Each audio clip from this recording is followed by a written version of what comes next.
Hello, hello, hello, hello. Ready for some more podcasting? Welcome to In the Closet with. It's once again Pride Month, and this year I wanted to celebrate with my fellow creatives. Throughout June, the stream will be guested by a variety of people, where we talk about the queer experience. Today I'm joined by Jess, they, them, also known as Duke Still on Twitter. Hello? Hello. Hello. You ready Hello. to introduce yourself? Never. Would you regardless, please? I mean, I can. Hi, I'm Jess Taylor. I'm Doodle online. You can see Is me in that chat. how you pronounce your handle? Oh my god, I butchered it. Everybody, yeah. Don't listen to me. No, it's cool. Everybody butchers it. It seemed like a good idea when I was 14 years old and got my Twitter. You know. In hindsight, it was a very bad idea, but I am not brave enough to change it. That's fair. That's fair. I mean, it is a cool one, and it looks very fancy. It's just that I am awful with names. It's the X. It throws everybody off. Yeah, because I had a split second where I was like, is it do? It probably is do, like French. And I was like, nope, not pronouncing it like that. It sounds like a snob. Oh no, it's definitely like, yeah, it's the snob version. You got to pronounce it like a snob. Okay. Well, now we know you got to put your nose. Got to get your nose in the air and the chin up and get and then everything's good. and then you add the afterwards. C'est baguettes. Sorry, not sorry, any French people. Okay, but ignore me completely. I'm not apologizing. Well, how very UK of you. Exactly. Yeah. But long history to uphold. Yep. This is very true. Ignore me like butchering your name straight out the gate, but please keep on saying what you are known for, I guess. I mean, being awkward on the internet seems to be a pretty big one, but other than that, I do comics and art and illustrations, and sometimes I write things. Why don't you mention your most recent comic? It's very, very topical. Oh, are you pushing me into hyping it up? Cool. Yes. Yeah. So DC launched with its Pride series, Galaxy the Prettiest Star, which is a new superhero for DC, who it's been launched in like the YA line, who happens to be incredibly gay and incredibly trans. And yeah, that's very much what I'm yelling about on every platform that I have at the moment. I can't wait to Other get. than that, like, hmm? I can't wait to get my hands on my own copy because I really, really want to read it. Thank you. I tried to like con them into sending all of my friends copies before the release date, and I think I must have just overloaded them because about half of my list got copies, and then the rest they were just like, "We cannot do this, Jess. It's too many people on this list." Oh my So god, that's super fair though. I would have been the same if it was me. I would give them like a list as long as a bad year and be like, send it to all of these, please. I think there was like 50 names on it by the time I was done. It was a little me being problematic at DC. They're like, we need to earn some sales here, Jess.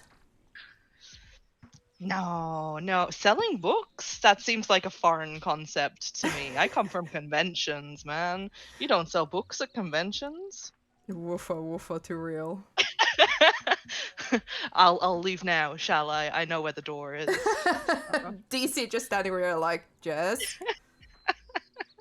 Yeah, the ninjas will come and get me if I say too much. But it does seem like it is very popular though, in terms of like people seem to have really great reactions to it. Oh my god, it's been amazing to watch people's reactions to it so far. Um, I've cried over so many of them. We got this Aww. really cool, like about a week after the book came out, we got an email from a teacher who was like one of my students. I recommended this book to them, and they were like, this was the first time that they'd seen themselves reflected in media without having to like change their perception of something to fit with like a headcanon. Mm-hmm. And they just wrote this really lovely email, and I was sobbing by the end of it. And Aww. that's about par for the course whenever anybody says that they like it. I just end up crying. Water comes from my face. It's been so good. Like, I cannot say what DC has told me about our sales and stuff, but we're proud. I can say that much. It's And I think it's like truly I don't think people really understand just how important it is for creatives to get that kind of feedback, to hear just how something clicked with a, in your case, a reader. And it's just so magical when people take the time to tell us. yeah, like honestly, the fact that DC took a chance on us with me and Jadzia, the writer, we're both trans. Like, just having a trans creative team pushing through a very trans story Mm-hmm. without any major edits on DC's part. They did not like have a huge hand in tweaking things. Oh They just wow. very much let us go for it, and it was it was great and amazing. And seeing that now reflected in people who are picking up the book and are saying how much they relate to Taylor, the main character, or how much they relate to Kat, who is Taylor's girlfriend. Mm-hmm. It's really great. Like, it's it's the story of a trans woman realizing who she is and being proud of it, and falling incredibly in love with this girl. And it's great. It's wonderful. I love it. I love people's reactions to it. I cannot state how much I am so thankful that I was part of that project. Did you? I get the sense from the few images that I've seen from the comic. Did you do like everything in terms of like sketching and finalizing yourself? I did. It seems like a fever dream right now, but yeah, it was me from start to finish. That is insane because your coloring is so it's so detailed for being in a comic. It's like your the way you color is very much like I can see your illustration like side weighing in there, and to do that style in pages upon pages, I'm just over here like couldn't be me. Thank you. It was very nearly not me either.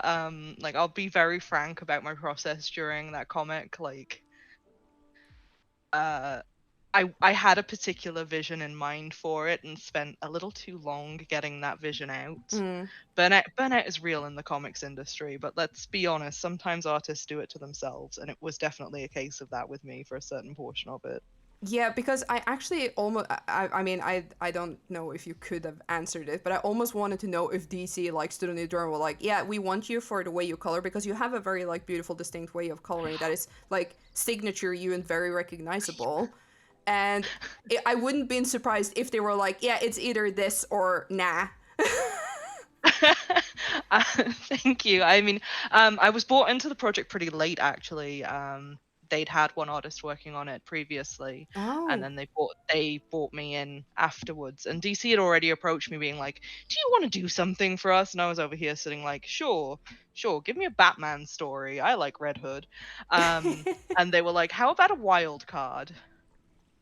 And I read the script. I cried for an entire night while walking around my flat. Oh. And then I was like, You have to let me do the story now that you've let me read the script. This was a legally binding contract, and this is how I'm going to do it." Oh, that's amazing. I'm always so like this industry is like let's be real, it is filled with a lot of challenges Yeah. and it Oh my is God. yeah, it's filled with a lot of like yeah, less fortunate stories and it's always very heart warming when I get to hear about the good ones. Yeah, so many stories in this industry end with, and then I got tired and went home and decided never to draw another comic again. Yeah. And it hurts my heart when I hear those stories because there are so many people who've got like really great points of view to contribute towards comics and publishing in general. Mhm. And like just the publishing world is set up to be really inaccessible to anybody who comes from a diverse background, be that like a diverseness of queerness or a diverseness of like ethnicity. Mhm. It's it just is not set up for it at all. It truly And isn't. it hurts me to think about all the stories that we've missed out on from people having to step away from comics for whatever reason. Yeah, no, really. And that's why it makes me so happy when stories like these sees the light of day because it feels like one for the team for all of the rest who it couldn't for whatever reason. It feels like taking a hammer to a wall in a really long tunnel and fighting your way out. Suddenly there's sunshine on the other end because someone's managed to get a book through. And like especially when it's with like a major publisher, it's usually setting the tone for the rest of publishing to be like, Mm. "Oh, okay, well these books will sell then."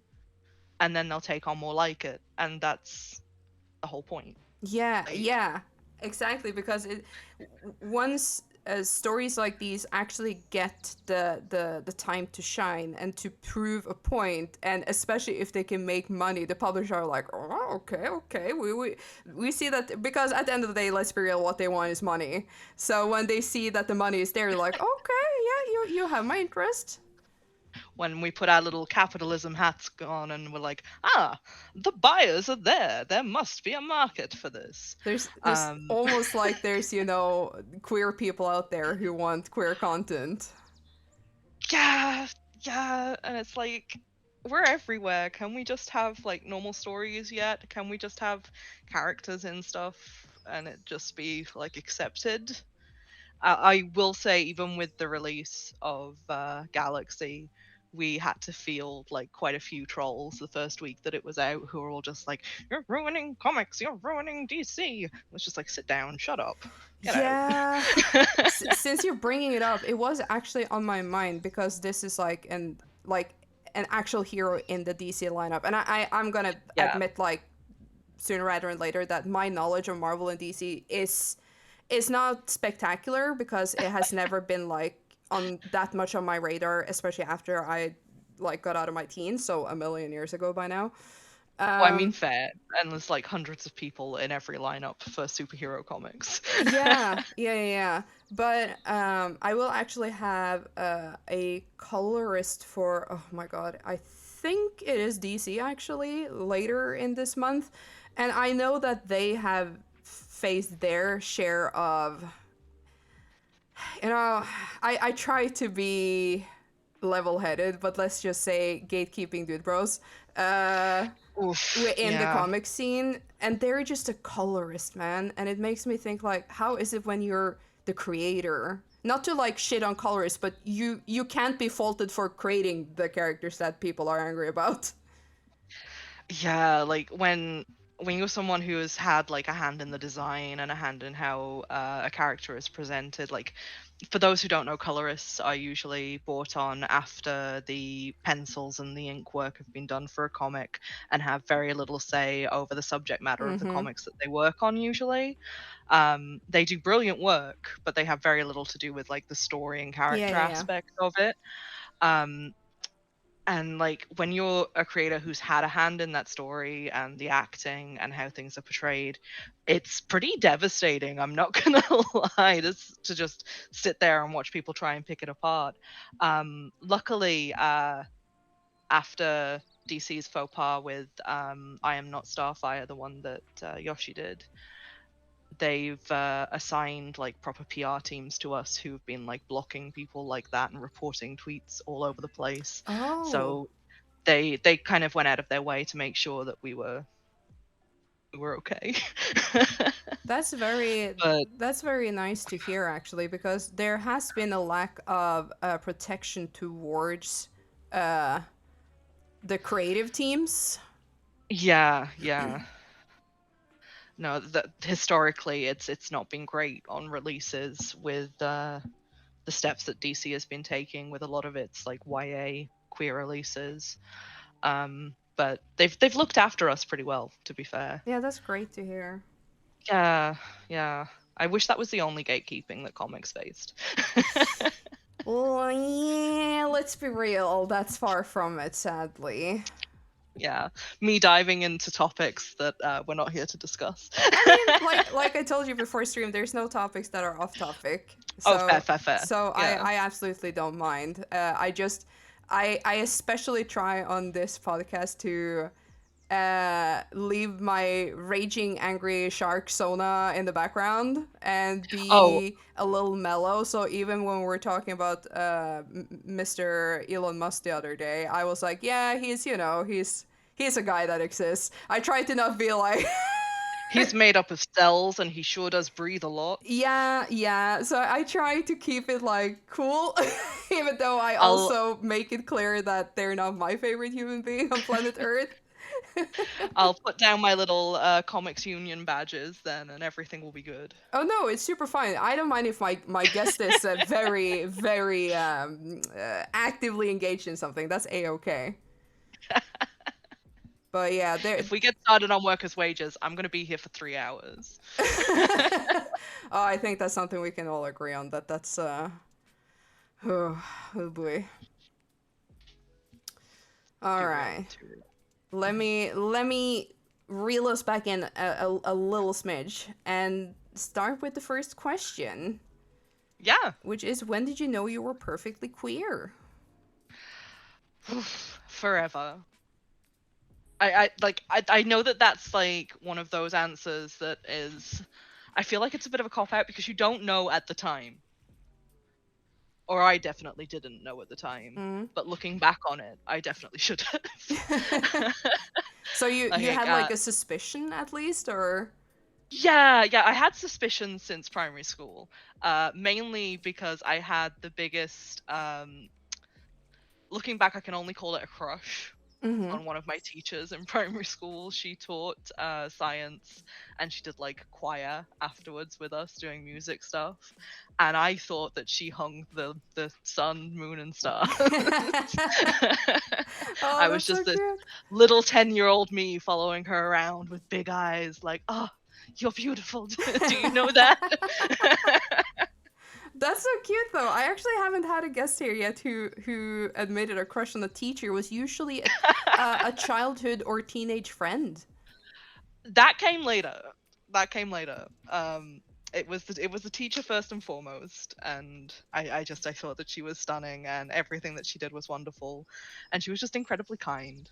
She was a very if you picture a primary school teacher in a movie, she was very much like that. Mm. And then like a few years later, I got like my first best female friend in high school, and that immediately tumbled into uh is this a crush? Are we together? Like, I'm sure that other people will have said this, but there sometimes comes a point in like friendships when both of you are queer and you just have to sit there and go, are we friends or are we dating? Oh, interesting. No, no one has mentioned this before so far. Like, especially when you're a teenager and you're figuring out where like those boundaries lie. Yeah, yeah, yeah. Like, So, we did you? didn't realize until I left the country that maybe we'd been dating. That's amazing. So, did you have that conversation with your friend? um no, I did not. I was terrified. I was 16 years old and did not want to admit that anything could be happening, Yeah. which Okay. I understand is usually like pretty old for relationships and stuff. But considering I'm usually like I identify as demisexual biromantic, so Mm-hmm. most of the time I am functionally ace. And then every once in a while someone goes on like the special side quest to unlock my romance story, and it's like, oh no. um and yeah, that relationship lasted until I was 21, 22. So we had like that talk when I came back to the country, Mm-hmm. is what happened. And that teenage little are we dating turned into, hey, maybe we're actually dating. Maybe we should call it that. That's so sweet, though. Yeah, yeah, yeah. Fond memories of which I look back on it with. Yeah, I mean that is definitely the preferred outcome, I'd say, instead of like, no, it was absolutely abysmal. I mean, we won't get into the end of it, but definitely the beginning of it. Fond memory. I mean, isn't well, maybe I'm generalizing, but I feel like most relationships at the beginning are like, oh, it was flowers and sunshine, and then it very much depends how the end was. Yeah, yeah. I feel things like that can get especially down and dour among creatives, because so often, like the person that I was seeing at the time identified as a writer, Okay. um, and I identified as an artist, and we were like, let's make things together, and Ah. that's never a good outcome with a relationship when the Oh, you don't relationship is going think so? downhill. Oh, okay, no, that's fair. That's kind of like people who are falling apart and are like, let's have a baby. Hmm. Hmm. You're like, well, really? Was that your only way? Okay, was that the band-aid you wanted to slap on this ginormous wound? Okay. Yeah, like ours wasn't a baby, it was a comic. And Yeah, it was just which like, is, well, essentially a creative baby. yep, just let's do this multi-chapter comic and everything will be fine. It'll all be okay. Viewer, it was not okay. Spoiler alert. But that is something I am seeing too, and I wonder what that, like, I wonder the reasoning, because I feel I see a lot on Twitter. Uh, People who are a couple are very often in the same creative field. Yeah, I I personally have the pet theory that it's just like when you're a creative, it's very hard to find people to talk to about what you do who actually understand what you do. Yeah, yeah, yeah. That it's very attractive to try and find a partner in the field so that you've got that in common.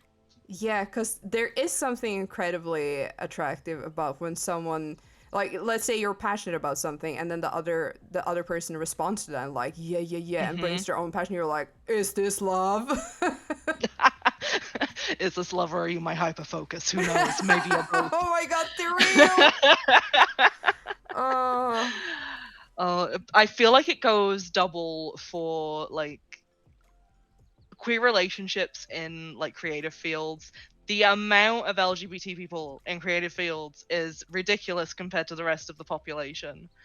Do you think that it feels like that because that's the field we're exposed to, or do you think there is like an actual statistic out there?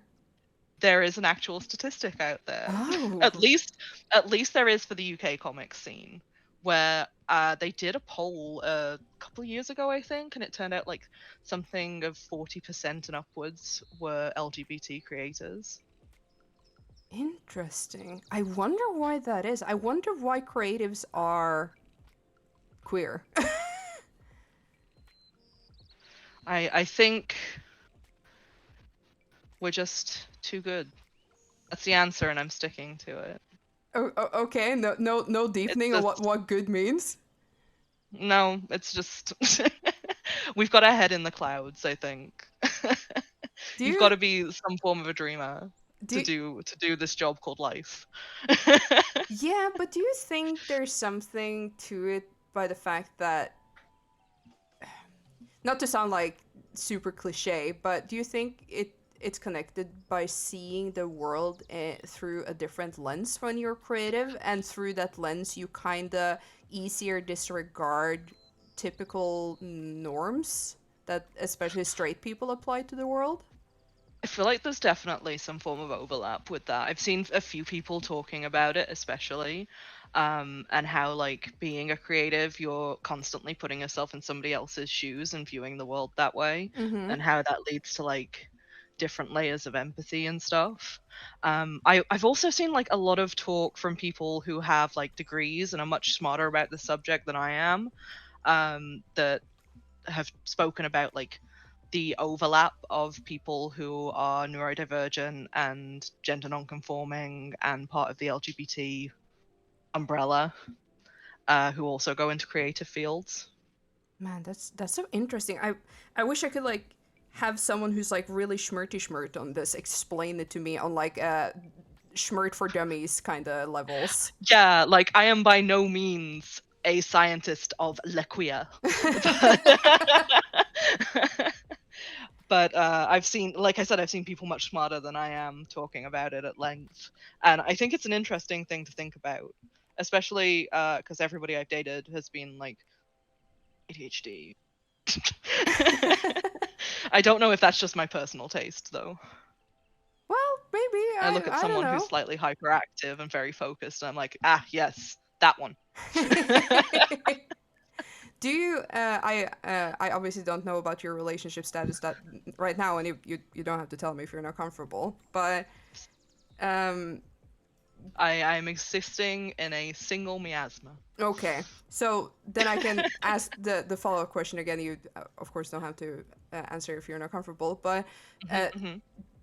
do you see a possibility of finding someone who's not in a creative field, or is that something where like, no, that I don't think that would work for me? Honestly, I would love to not have someone in a creative field. Okay. I have a lot of other interests other than just what I do for comics. Um, so like I could definitely see being in a relationship with someone who is very focused on, say, the sciences or politics or like activism Mm. in any and all of its forms. Yeah, yeah. But I think the important thing is that I couldn't see myself being with someone who didn't have a healthy respect for creatives. Oh yeah, no, that would be bizarre to me anyway. Yeah, yeah. And like, I feel like the majority of people who are not creatives just don't understand what artists and writers do for work and that it's a job. Yeah, but also just like how well I can only talk for myself, of course, but I can be an incredibly difficult individual because my mood shifts with my creativity. So Hmm. if I'm having a bad creative day, I will be a sourpuss, but that's not something personal. Like I'm not angry at people. I'm just in a bad mood because my I feel like my creativity is letting me down.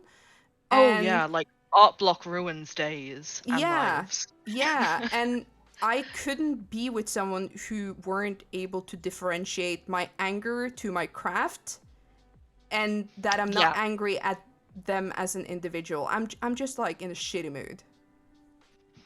Yeah, I feel that's definitely like a part of it, and understanding like the the whys and hows of why maybe you're having a bad day creatively and it's seeping into other things. Mhm. And like it's hard to relate to people who don't in turn want to relate to you and how all consuming artistic pursuits can be. Mhm. Like I will be drawing at 2 a.m. if I feel like it. Yeah, yeah, yeah. Or I will sit down and I will work for an entire 12-hour day. And then sometimes I will sit down and work for just 1 hour. Mhm. And I feel like that inconsistence can be very bizarre to somebody who doesn't understand it. Yeah. Yeah, for sure. That, and I definitely dive high into focus and nothing exists for me when I'm working on a project. Yeah, that is relatable. I get very very tunnel vision when I am into something in terms of like, especially work related, because work comes first, second, and third for me just because I'm a workaholic, and I'm Mhm. very Mhm. much like especially like when I'm working for other people, I feel like I have a reputation to uphold, and my Mm. reputation is being incredibly punctual and swift and stuff like this. So I need to like pour all my energy into that while I'm going, and then everything else has to just like be postponed. And it can be tricky to explain that without it coming off as hurtful, because it's not that you don't want to chat with partners and friends, or you don't want to be all there. It's just that you are so married to your work. And for me, it is like an Exactly. addiction. It is 100% an addiction to me to work, because it fulfills me. It leaves me, it's also like working out. It leaves me feeling like a better person when I have churned something out. And if I don't do that, I will be like a miserable little baby. Yeah, like that's just one of the facets of the creative process is like we pour so much of ourselves into our work that whoever is like with us in terms of a relationship has to understand that hey, there are going to be days that I forget that you exist, and that needs to be okay. If that's not okay, this isn't going to work, because like sometimes I'll be so into working on a page or an illustration that I won't answer my phone, I won't answer my messages. Like you will not be able to get in touch with me unless it's an emergency and you've called 5 times in the last 5 minutes. Yeah, And I definitely tend to give my partner heads up when I'm in like the zone. I can be like, hey, I'm sorry, I'm very like distant right now, but this and this and this is going on. And because I know that I'm also like a worrywart, so if my partner just did that to me without like any explanation, I'd be like, oh my god, they hate me, like I did something wrong. So I very much like want to keep them in the now as well, and be like, hey, I'm just doing my thing. oh no, you're a better person than I am. I'm so problematic with it. I will just drop off the face of the earth for several days. Oh no, no, I could never do that. Like, this is not me judging you, but I personally like my conscience would kill me if I did that.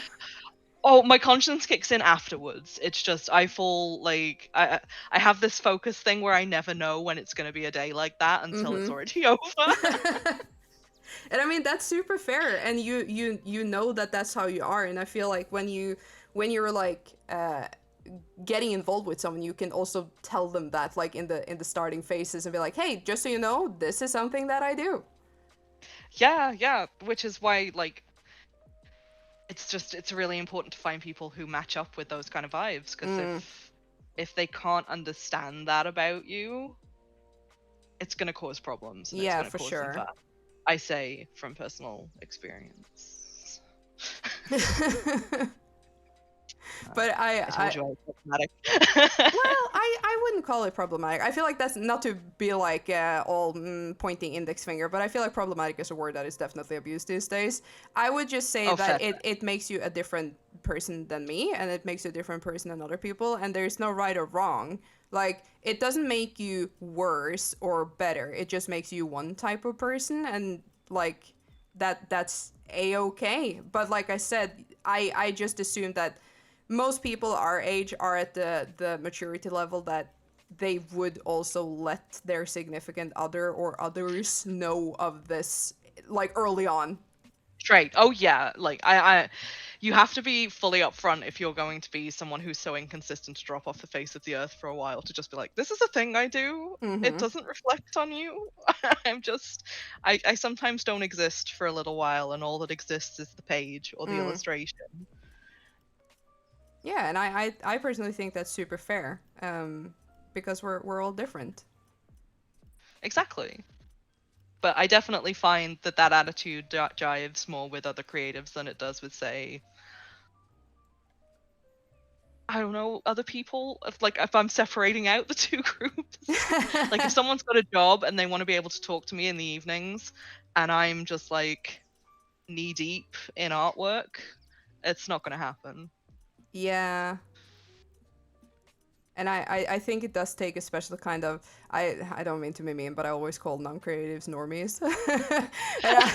And I think it takes like a very unique normie Yeah, to understand that mindset. agreed, agreed. Because it just seems kind of rude to a normie to not return phone calls. Yeah, and this to be fair though, this is where I'm like a weird creative because I know a lot of people like dislike personality tests and whatever, and like that's fine. Like I'm not here to defend or argue whatever. Whenever I've taken them, they've been very accurate with me, so for me they work. And the most bizarre outcome of my personality test is that I'm creative with an insane focus on order, which is very unusual. So that has made me clash with other creatives quite a lot because I'm like, how can you be so sloppy and so difficult and because I am very punctual and very like strict and both with myself and others, and that like I can sympathize with the normies on like how difficult creatives can be. Oh god, let me never take you on a tour around my office, because order is not a word I understand, Oh, unfortunately. but for me, not like however your workspace is, that is your deal. Like it's not Oh necessarily no, just like, tidy and cleanliness. It's just like punctual stuff like this as well. I mean, everything has its place, but I am known to lose very important things at least once a day. So, important things like passports and bank cards and the pen from my Wacom tablet go missing very often.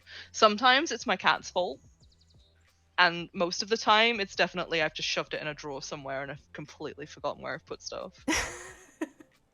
But Like, again, I am irritating on more levels than just being a creative.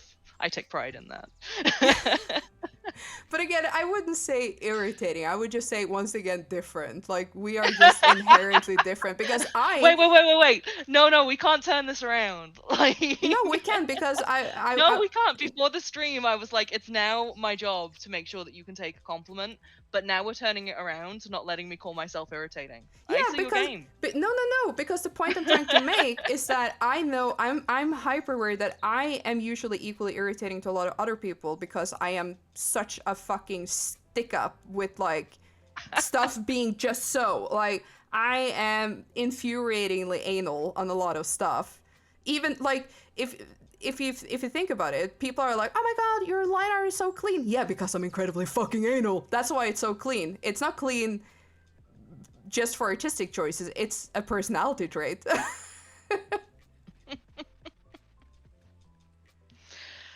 No, yeah, valid, valid. Okay, all right. You've talked me around. Okay, you mentioned previously you were kind enough to share the lovely story with your first partner crush situation. Mhm, Uh, mhm. so my second question is, what was your first crush slash fascination that challenged the expectations of society? I think being pretty gay for teacher as a child, it definitely like fits into that. um, but are we talking about like confictional crushes go in here Oh yeah, yeah, too? yeah. It's whatever you want. Okay, sweet. Cool, cool. I definitely couldn't decide if I wanted to be Mulan or if I wanted to have Mulan as a girlfriend. That is And incredibly fair. yeah, like I spent a lot of time being like, do I just want to live that storyline, or like, do I want that on my arm? Like, oh. Yeah, And God, when was that released? I think I must have been about 7 or I'm something. tempted to say 97 or something. 98. I was 8 years old. Okay. Yep, there we go. Quick Google, thanks. So that I can safely say that was before being gay for teacher. Mm. Hmm. Interesting, interesting. Yeah, Mulan is very, at least for, I can say for me as well, relatable, because I grew up in like the same like age bracket as you.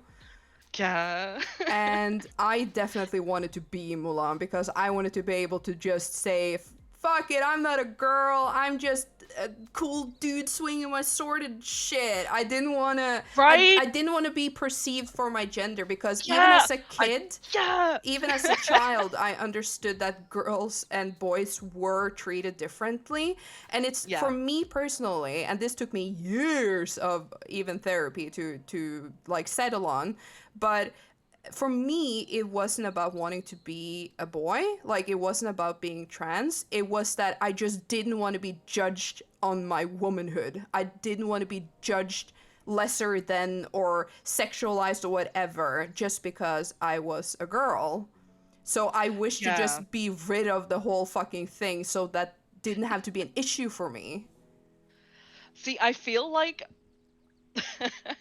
when I was super young, and like for Mulan specifically, I remember thinking, oh, I don't actually want to be a boy. That's not something that I want. And then got super mad at the fact that Mulan goes back to living as a woman at the end of, Mm-hmm. spoilers for Mulan if you've not seen it, for like a 30-year-old movie. Um, but like she goes back to presenting as a woman at the end, and I was so sad. And I remember wanting to think that, oh, it's just because the girls never get good storylines that I would constantly relate to like male characters more and want to play, like when you're a kid on the playground and you're playing like Pokemon or Mm-hmm. Digimon, and I would always like end up playing a male role because of course all your friends want to pretend to be the characters from the show. And I never thought about the fact that like I was quite happy playing the Red Ranger on the playground. And it was definitely with me a trans thing. I related to these male characters in equal amounts, I would say, as I related to female characters. Mm-hmm. But the female characters that I felt that I related to especially were very rare back in the 90s. Yeah, yeah, definitely for me too. I can even remember stuff like playing Mario Kart, and I was like, I refuse to play Peach because she's this dumb Yep. girl. And today I love Peach. I think she's a cutie. But Oh, see, I still get that knee-jerk reaction of not Peach. oh, interesting because I became a Peach main in Melee in my teens. Oh. But No, like I've examined it all and I hate myself for doing it, but I still feel like that teenage knee-jerk reaction of putting myself as far away from Peach as possible. oh, that's I eventually came full circle of being like, oh no, I love pink and girly shit, even though I myself am I not mean, like very girly presenting. no, same, me too. It's just sometimes it's so ingrained in you that Yeah, yeah, like yeah. for perception's sake, I don't know what I'm saying. Like you're afraid that the people in college will judge you if you pick the hyper femme character. Yeah, and that's what it was for me as a child. I refused to pick the girly girls in anything or play as the girly girls when we like did reenactment like you described with like Pokemon and Digimon and stuff or uh, anything. I was like, I just don't want to be the girls. And of course, I lacked the vocabulary and reflection to say this as a kid. But like looking back, it was because the girls weren't me. They were very stereotypical, one dimensional, there for the men, basically, kind of characters. Yeah, like that was so rampant through the 90s. And sometimes, like, I look at cartoons now, and as someone who identifies as non binary and gender fluid, um, I look at cartoons right now and I'm like, there is still such little non-binary rep and such little trans rep that you feel forced to identify with one gender or the other and kind of cling to that binary still. And oh Yeah. God, we just need characters. Like I cried when I saw Rain on Owl House. Like Full, hard. full disclosure, I have not come Mhm. around to watch Owl House yet because I don't have Disney Plus. I mean, fair. Disney is an evil mega corporation, and we shouldn't give them our money. Yeah. But if Disney wants to hire me, I never said that. Um, I did because I've always said I don't even want to be hired by them. no, I exist in a society, and that society is unfortunately capitalism, and I would like to survive. Super But fair. Disney is an evil megacorp. My pride is just bigger than Disney's money. Which I will never judge anyone else, by the way. I have close friends who work for the mouse, so this is not me shitting on anyone. It's just that it's difficult though because they keep buying everything. So one day I'm gonna be forced to if I want to do anything like publicly. If you want to Um, own a house soon, I'm yeah, pretty sure that Disney's going to buy it the housing market. yeah. You know, I've just accepted that I'm gonna live in the tent. Do you want a new Disney phone?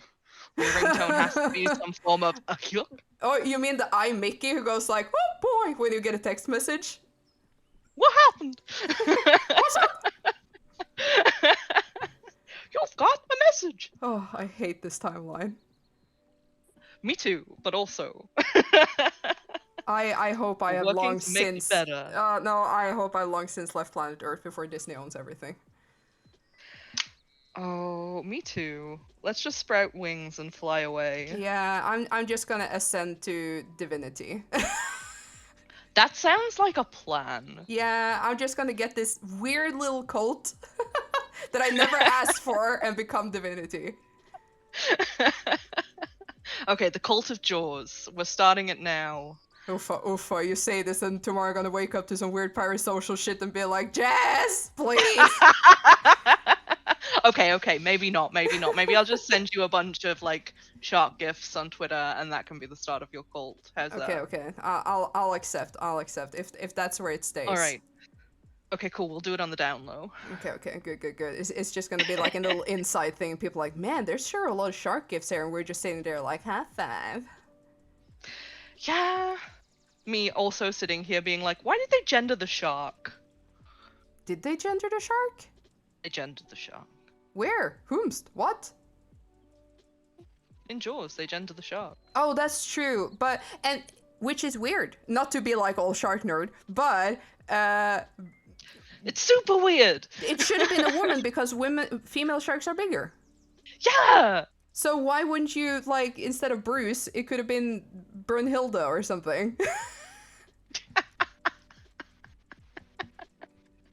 I'm sorry. I'm just imagining like this huge operatic number every time the shark is on screen now. You just hear like just to the surf like ha ha ha ha ha. Yeah, like the whole Bugs Bunny get up. Yeah. With with the horned helmet and the Valkyrie the rings. stereotypical Vikings never wore this helmet. Oh my god, I need a Viking shark now, even though I don't. This is me like spitting on my heritage, but I don't dig Vikings. Fair. But if anyone want to draw me Brunhilde the Viking shark, I'm down for it. Oh man, that sounds like a challenge. I mean, I am predictable. If you make a sexy shark, your girl will thirst. I feel like all sharks are sexy though. I mean, you don't have to convince me. I look at them and I go ooh. Same. They're so cute. With the derpy little smile. Okay. We're gonna side rail heavily if I go into my sharkism. So let me. I like that they like being petted, guys. I mean, who doesn't like being petted though? Evolution gave us 2 good hands and so many creatures that enjoy pets. Oh, okay. I have a lot of feelings about it. Okay. Speaking of feelings, though, what's the most positive impact being queer has had on you? everything. Fair, fair. Mind specifying a little bit? Oh yeah, yeah, sure, of course, right. We have to expand on these answers. Community, genuinely, like you can't separate my life from my queerness. Like it is Mm. just a thing. So all of the goods and all of the bads are just in there. But being part of the LGBT community has given me the language to be able to talk about who I am and a community to do it with. Mm. And from there, there's been friendships. From there, there's been like networking. From there, there's been just an outpouring of family that I wouldn't have found if I'd never have admitted to myself that I was bi or that I was non-binary. Yeah, yeah, for sure. There is truly something so, I mean, it is very obvious when you say it out loud, but there is something so important about having people around you who just accept you for being. Yeah, yeah. Like I knew that I was bi obviously from very young age, but Mm. the non-binary stuff came much, much later. And it wasn't until I'd already been part of the community for so long that I even realized that there was language to talk about these feelings that I've been having. And that, hey, maybe there was another label that I could slap on my forehead that would help me understand myself in my meat suit. Um, it was just, it's so important being able to approach people who've had similar life experience to you and talk about it. Yeah, and And that is the beautiful tool of especially the internet, of mhm. more easily having access to people with similar experiences. Oh, for sure. I don't think I ever would have been able to come out publicly and like live my life if I hadn't have had access to the internet. Like, not to say that my family is closed off or conservative, but it's not talked about very much in the part Mm. of the country that I come from. It's very much still a don't ask, don't tell kind of situation over here a lot of the time. Mm.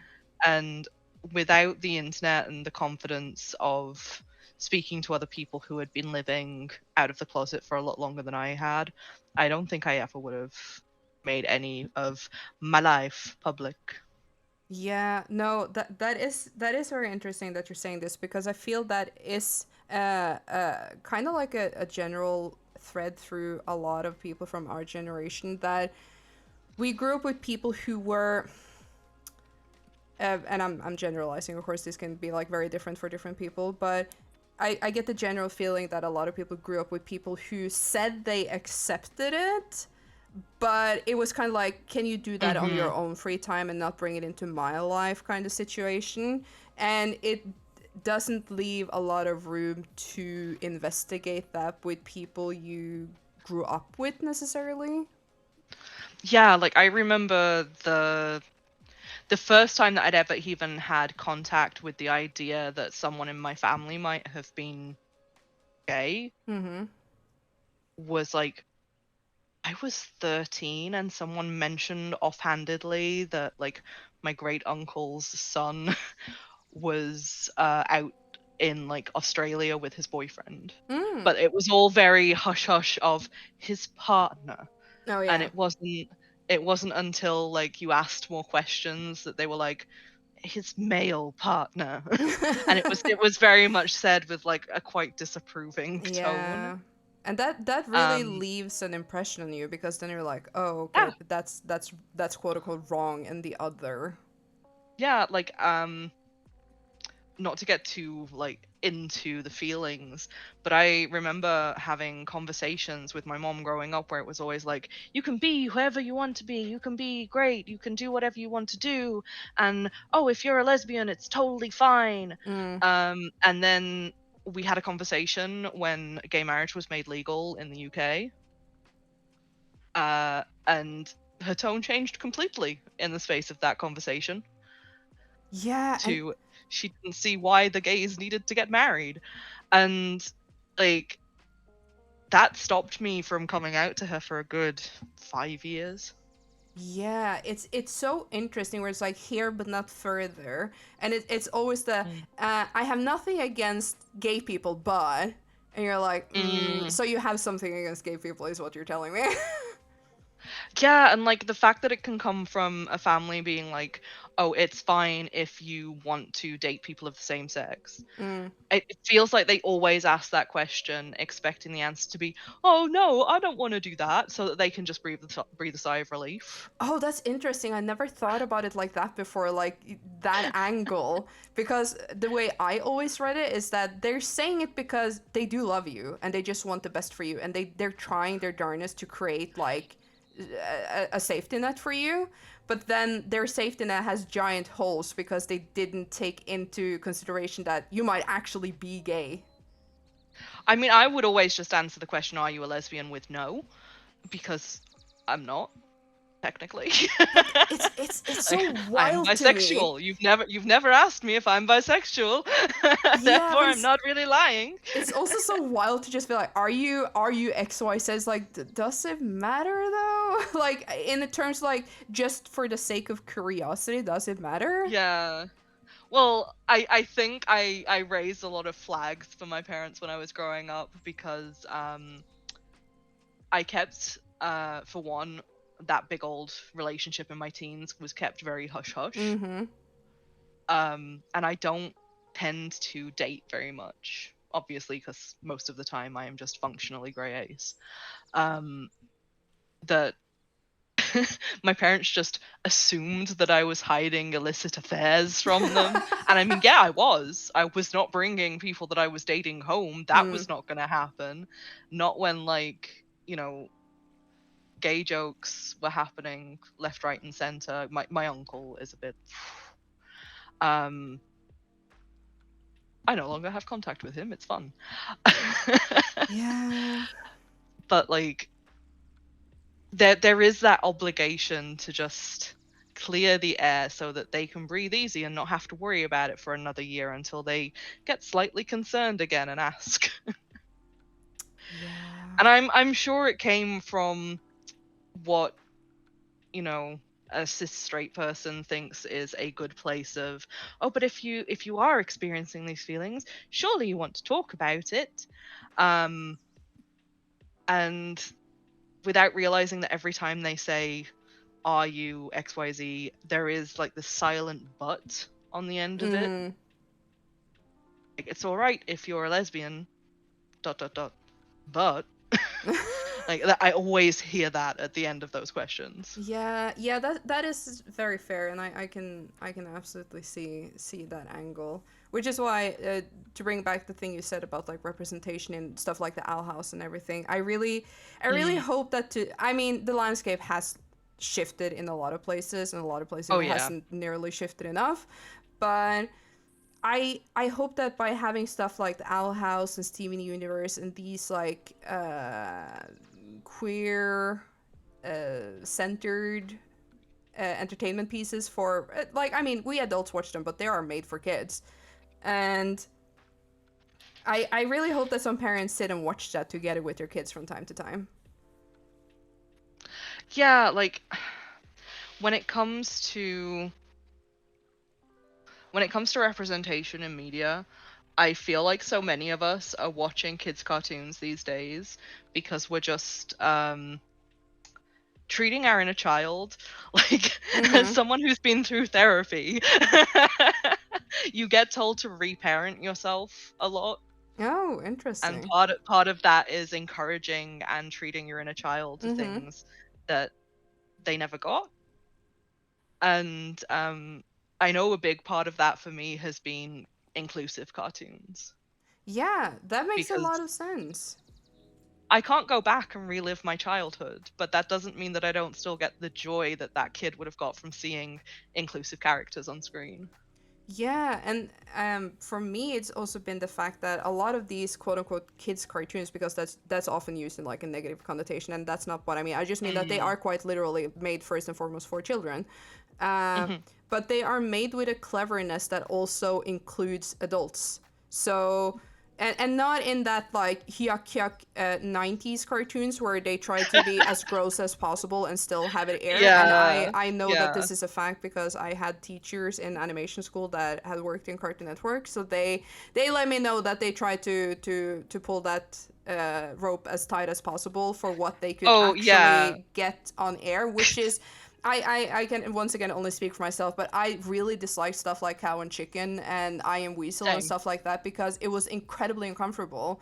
And as a child, I liked the vocabulary to say why that is. And as an adult, like, it was infuriatingly sexual. And I'm not one of those who's like, oh my god, you can't talk about sex with children. That's not what I mean. I mean, like, there's a It was time and a place uncomfortable. for Like, everything. And I it heard someone once call it distilled straightness. oh, that is so gross and so accurate in a way. Like that's Like, oh I have never felt so uncomfortable watching a cartoon as I felt like watching like Cow and Chicken and stuff like that. It yeah, just yeah. It was it wasn't made for kids. That much is obvious. It was made by and for adults on the kids channel.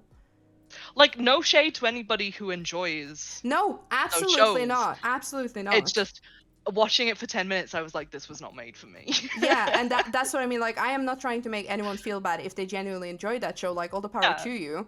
But I distinctly remember how uncomfortable it made me as a child because it had this tone that didn't resonate Mhm. with me.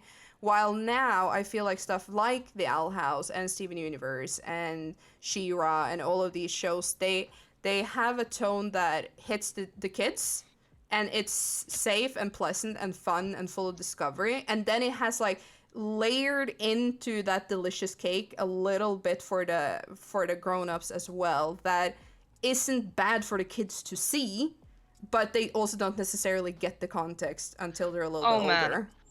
I mean, any cartoon show from any selection of cartoon shows that has ever been about found family belongs to the gays. I'm sorry, it's ours. And I feel like She-Ra and Owl House and everything follow that along, but Mm-hmm. are actually just like, oh, by the way, here's a whole host of LGBTQIA plus characters for you to glom onto instead of just having to headcanon that one dude over there might be, a little fruity.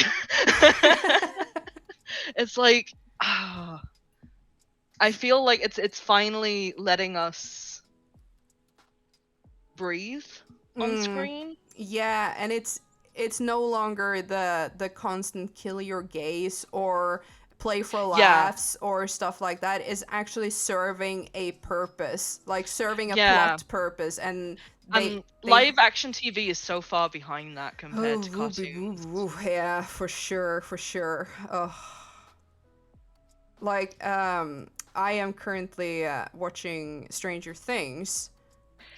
And Yeah. I have also not finished the current season, so I'm like gonna stay very spoiler aligned. But there is a character there that I will spoil a little bit of the older seasons if that's okay. Where there's a character called Will, which in the first season he is the boy who is taken into the Upside Down. He is Mhm. the one who is kidnapped, and then in the second season, he is the same boy who now has the mind flayer in him, so he is possessed. And I currently rewatched everything to prepare for season 4.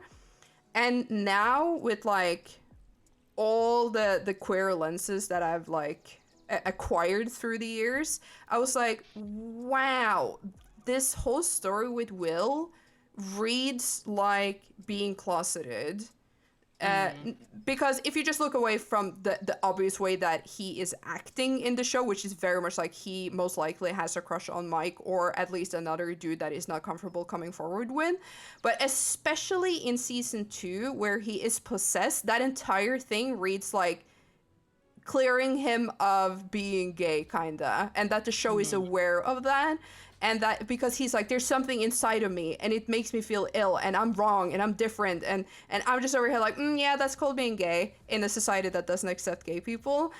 And I really hope that this tiny little fruit that they're hung on the highest branch is like growing fat and big right now, because if this is left unaddressed in season 4 as well, when season 4 is over, I'm over here like, Dude, you built up something. This is not me even seeing things that aren't there, because it's so fucking clear as day that this is what they're going for. So please address it clearly. But there's still so much of TV that just like live action relies so heavily on allegory still and subtext in order to get those sort of messages across. And like obviously there are shows that are doing it good, like apparently Star Trek Strange New Worlds is very good for that with like non-binary characters and gay characters and stuff. Mm-hmm. And like obviously Our Flag Means Death has just Oh, I out can't there. wait to actually watch that show. I'm so pumped to watch it. But like we could have been doing this for a long time, guys. For a Yeah. very long time. Like, and I feel like so many live action shows still feel like they have to revolve around queer pain. Yeah, I sadly It, have to agree. it has to be around the closeting, or it has to be around how difficult it is, or it has to be around, like, the AIDS crisis is a big one. I feel like I understand that that's a huge part of our history and that it's a huge part of our history that hasn't been taught an awful lot. But there are so many shows not made by queer creators that use that as a plot. Oh And that yeah, yeah, yeah. that that that hurts. Like that's not yours to use. But I feel like that's also a fairly new landscape of people like accepting, maybe isn't the right word, but maybe at least being made aware of what landscape they should thread very freaking lightly in, and what is theirs to touch and what isn't. Like I know that's fairly new terrain for a lot of creatives in general, honestly. Yeah, like I agree 100% with that.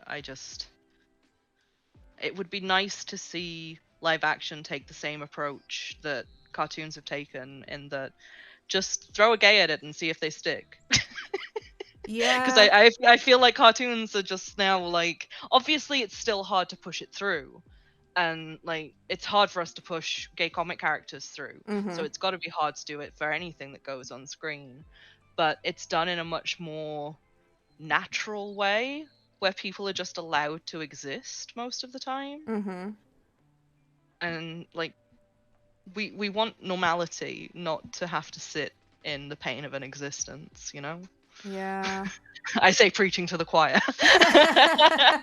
No, but it should be said, and it is very true and important, and I 100% agree. I'm just like reflecting on why that is, and I'm wondering if some of it has to do with the fact that live action is at the end of the day played by real people, and especially right now where we're in that very very shifting landscape of should non-queer people get to play queer people and all that stuff, Yeah, and yeah, like finding the right actors and all of that, like it's so many like one step forward, two step back kind of stuff in the live action landscape.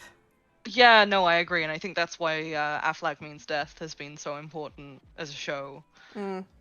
Just using, like, it's based. I feel like it's knee deep in what I want to call queer joy, because they don't shame any of the very very gay storylines going on there, Mm-hmm. but also like have had quite a diverse cast when it comes to gender identity. Mm. Like Vico obviously being non-binary and playing Jim was huge. And the fact that other people on set were questioning their own gender identity while it was being filmed was interesting to me too, because it obviously shows that the more that we have actors around who are telling their own stories on screen, the more that people are going to realize, oh hey, maybe that is something that I have related to for a long time and haven't known about it. Yeah, for sure. Because it's not just the bad stuff, it's the good stuff too. And I feel like it's very easy for somebody to internalize a lot of bad stuff and not realize that there can be a lot of joy in being who you are. Yeah, 100%. I super agree. You did, of course, already mention Rain from Owl House, but what has Yeah. been the most important queer representation in media to you? And it can be both fictional or real people. Oof. See, I answered this on your like. Am I outing you here by saying that No, there's a no, question not at mark? all. Like I sat down to answer that the other night, and I was just sitting here thinking, like, it's still very hard to name queer characters who are important, because a lot of the characters that I feel are important to my personal journey Mm, are not necessarily queer, but have been highly queer coded a lot because of growing up in the 90s.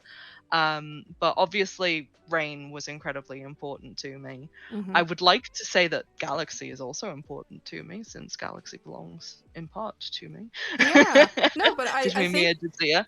no, but I think that's super fair to mention because that touches upon something that I've been very vocal about. Like, I literally tweeted about it the other day. Like, I want to see more of like, for me, these kind of women in media because I'm so tired of, not to say that I'm like a hunking junk of meat. Like, I'm sadly not a buff babe like the women I draw, but I'm also not very stereotypical feminine. And I just want to Mm. see more women that are at least closer to my ballpark than no shade Princess Peach, but Princess Peach. If I'm allowed to say characters that are not stated explicitly to be Oh, yeah, LGBT, for sure. Link from The Legend of Zelda has been super important to me. Oh, Like, the yeah. fandom just adopted Link as this little trans icon just running around being like, I'm just you, it's fine. And Nintendo was just like, oh yeah, no, Link is purposely androgynous. We want you to be able to implement yourself on Link and have fun. And it was just Mm. like, thanks, Nintendo, we'll take it. Yeah, but that is incredibly interesting that you mentioned because I agree. Like, I grew up playing Zelda as well. Like, Ocarina of Time and Majora's Mask were my first Zelda games, Yeah.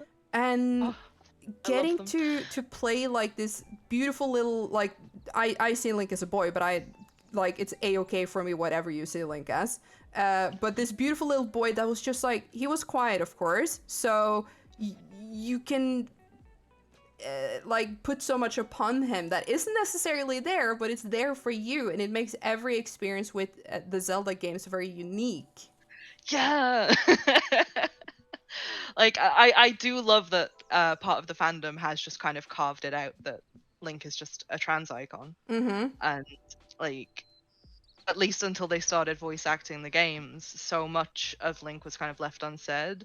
I know that a lot of people have like really attached to him. Like I'm trying to think who else is really important. And obviously a lot of the figures that come to mind for me are cartoon characters, because that's where I kind of sit in Mm-hmm. media. Like, even when it comes to comics, I feel like sometimes queer characters in comics fly under the radar very easily, just with how big DC and Marvel's worlds are. Mm-hmm. Um, that one creator can say one thing and then another creator will say another, and then you'll have like these two creators bickering for 10 years until someone's finally like, oh yeah, that character's pansexual. I say absolutely referring to Loki. Oh, has that been like a big um thing? oh yeah, like Kieran Gillen wrote Agent of Asgard years back now, Mm-hmm. in which Loki very much declared themselves as like both boy and girl and pansexual.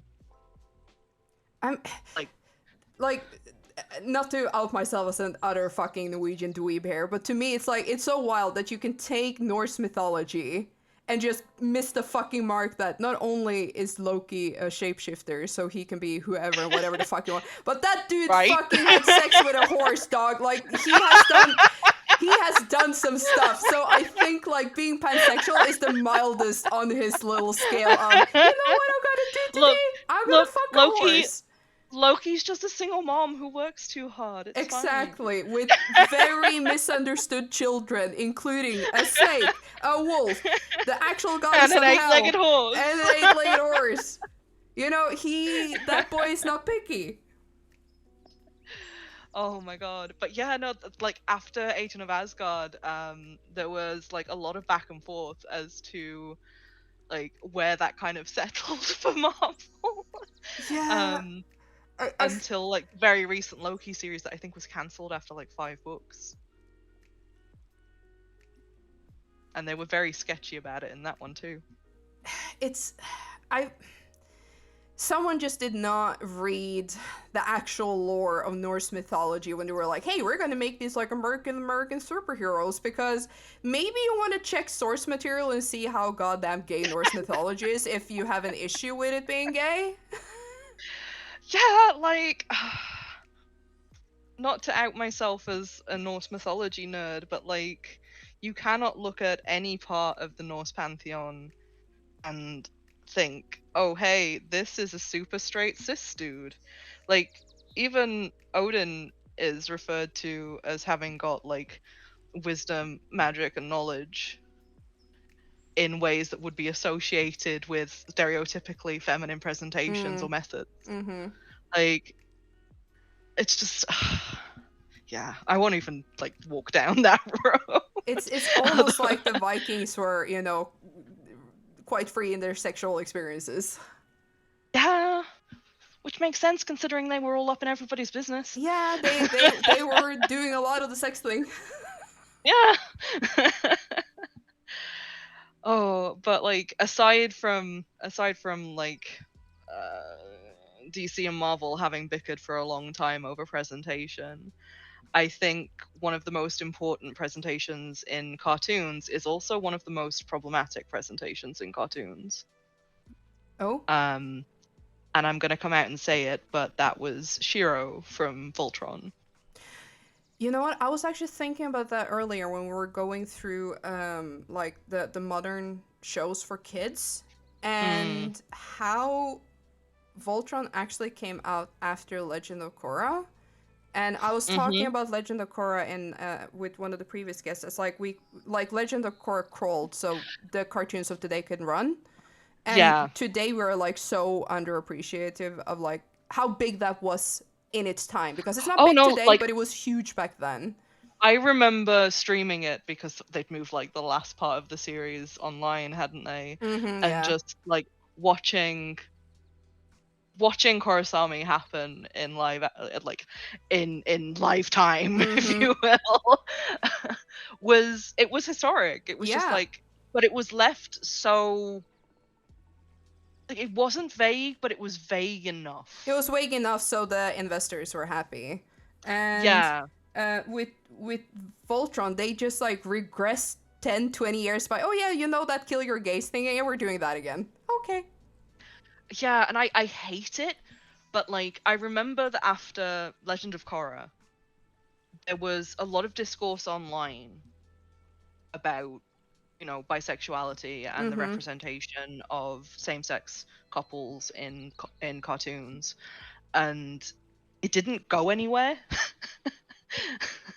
Like I, I the creators who were talking about it weren't creators who could do anything Mm. about it, and I feel like the unfortunate truth of the matter is that when Shiro's storyline happened in Voltron and that was announced and was handled so terribly, there was the same kind of discourse happening in exactly the same patterns as had happened around Karasami, but there were people at that point who were creators who were talking about it who had the influence to do things about it.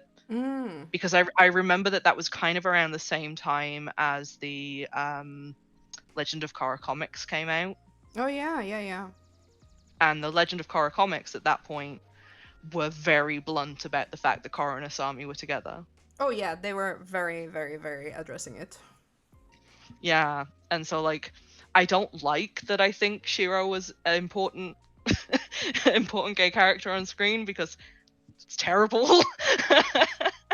But I do think that having that character in Voltron at that point in time was important to get people talking about it again.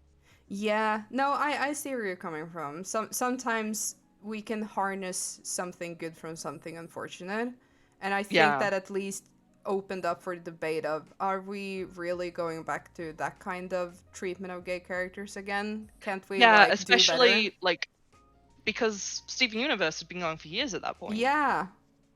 And Steven Universe, obviously, like the way that they kind of gotten around it was, well, the gems don't really have a gender.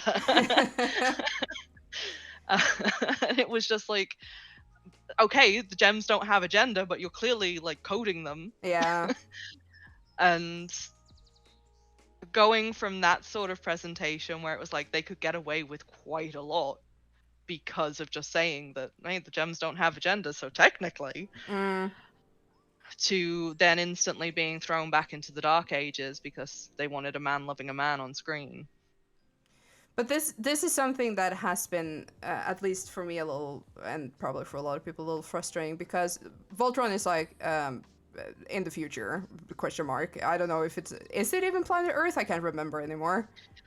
I think it's supposed to be, but it's definitely some alternate Earth. Okay, so alternate future Earth. So it's Earth adjacent. And it's at least like a modern society. We can go that Yeah. far. And then you Mhm. have Legend of Korra, or like the Avatar universe, where there Mhm. are people who can make volcanoes erupt with their mind. Like, basically, like, people have powers over the elements, and you would think that like the relationship between two people took such a fucking backseat in terms of discussion in a universe like that. And that's something that's also always bothered me, because I read the Korra comics, and Yeah.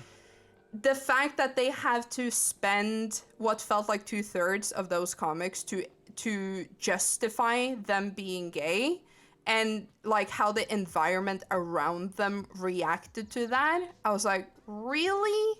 Like, really? Is that where we are in fantasy fucking settings? And that's where I was like, okay, this is written by straight people or something, because I just don't get this. This is the gay pain all over again, where instead of them just being a fucking couple and doing shit, we're wasting time on the gay pain again. As I just clap along with everything that you say. Yeah, like unfortunately the truth of the matter is that like indie works are always going to be thousands of miles ahead of whatever is on screen. Yeah. Like I remember like webcomics were a weird place when all of this was going down as well, Mm, because so many of them were on like independent sites as opposed to being on something easily accessible like Webtoon. yeah. uh I'm not even going to mention Comixology. We don't talk about the site that shall not be named. um but like what webcomics were doing at that point in time were stories that were leaps and bounds ahead of anything that was ever going to happen on screen. And them being so hard to find was just so detrimental to creators getting any sort of foothold. But that being said, so many people from those indie scenes back then are now the people who are making the shows. Yeah. I mean, I mean, you just got to look at Noel Stevenson and Sugar to know that. So Yeah, absolutely. That is very true. It is. I guess my frustration is just rooted in the fact that even today we have stuff like D&D, where people will be upset because someone made wheelchairs an accessible item with like a oh, rule don't even get set me in the started. game, and it always makes me just go like, oh, okay, so you draw the lines on someone being in a wheelchair in a fantasy game, but someone riding a fucking dragon, that's okay, dog. Okay, cool.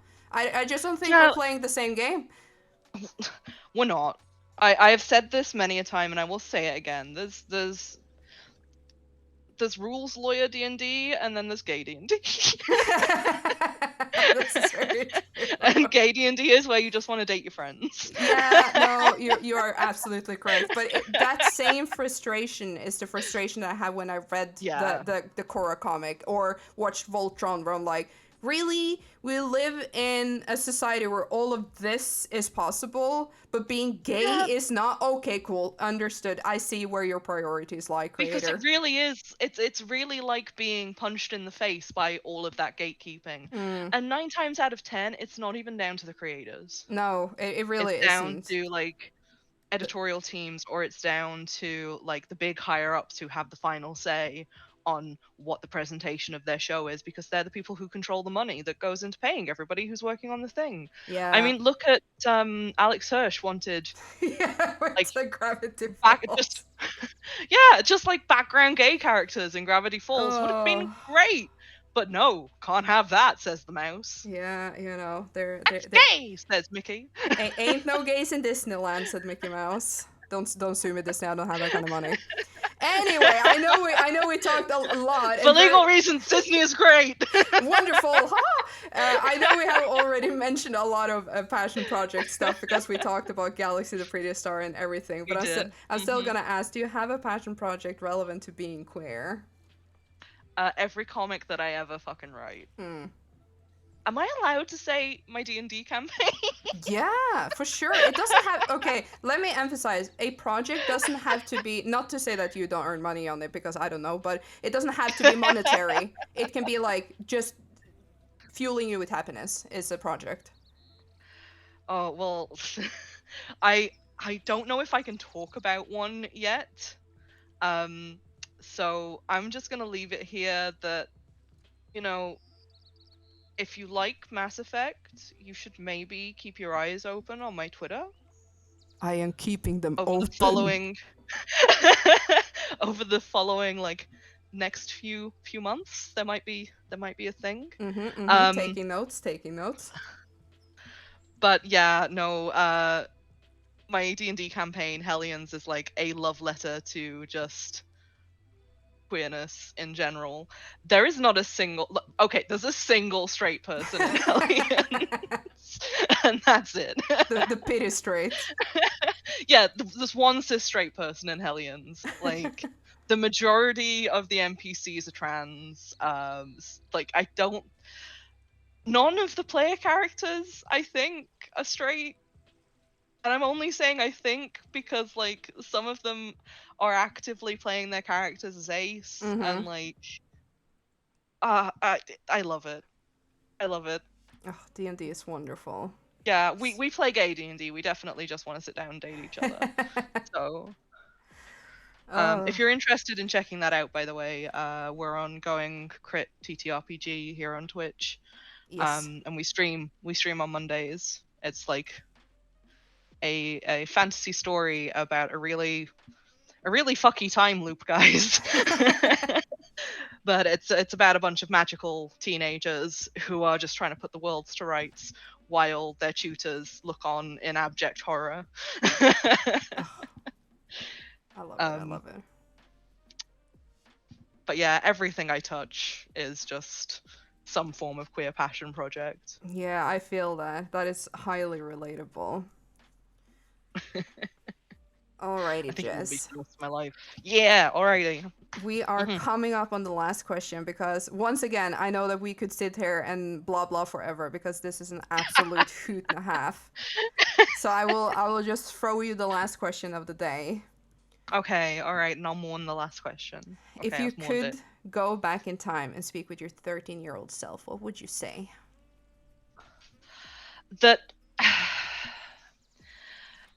that you're okay and that there is nothing wrong with you and that you don't have to be afraid of being who you are. Oh. And I know that that sounds like the most generic thing that you can say to somebody going back in time, but sometimes that's what you need to hear. And also, like, go to therapy. You've got ADHD. It's been so sweet to hear what everyone is going back to tell themselves though, because it is usually the reassuring message. Like none of them have been quite the same, but it is with the same message. Like it like essentially it's okay to be gay. Yeah, because we didn't have any of those messages. Like we've been saying, the 90s was like a dry desert for any sort of representation. Oh boy. And I remember going to high school and like gay was used as punctuation for anything bad. Like that's so Yep. gay. Yep. I remember cutting all of my hair off when I was 13 and just having everybody in the class yelling dyke at me as I walked in the room. Like it was a hellscape. Oof, The late yeah. 90s and the early 2000s were terrible. And I am very personally glad right now that the kids, them youngins, are reclaiming so many words that we carried around as though they were made of knives Yeah, when we were oh, their that is so age. true. That is so true. That is that is something I very much relate to because there are many words in the queer vocabulary that has become utterly tainted by bullying and discrimination and harassment and name it whatever you want. Mm. And to see that it's being taken back, like them kids, them whippersnappers, have taken it back into the basket, cleaned it, hung it up to dry, and now it's like it's okay to use again. Yeah, yeah, like and it is like why shouldn't we use those words when they've Mm, been hurled at us as though they're weapons? yeah, Why can't we use them as shields? exactly, exactly. Oh, what a wonderful note to end on. Thank you so much for joining me. Do you have any last things you wish to say? Yeah, you're lovely and wonderful. Oh, thank you. And thank you for having me on. It's been a pleasure. Of course, thank you for wanting to join me. I super appreciate it. All the time. I would talk for another 2 hours if you'd let me. Oh my god. Is that a promise? Yeah, yeah, yeah. I told you I can ramble and fill whatever space you need me to fill. I sense a side podcast in the future where I have to invite every guest back and just talk. I'm here for that. Good, Like let's just chat. Let's just have a cup of coffee and just talk. It's good. cool. I'll Yeah. hold you to it with my weapon being a cup of coffee. Yes. Nice. All Nice. right. Well, happy Pride. Happy Pride, friend. Happy Thank Pride you. chat. And I'll see you on the flip side. Yeah. See you on the flip side. Bye. Bye. All right, chat. Take care. Love yourself. Love one another. And I'll see you around. Bye.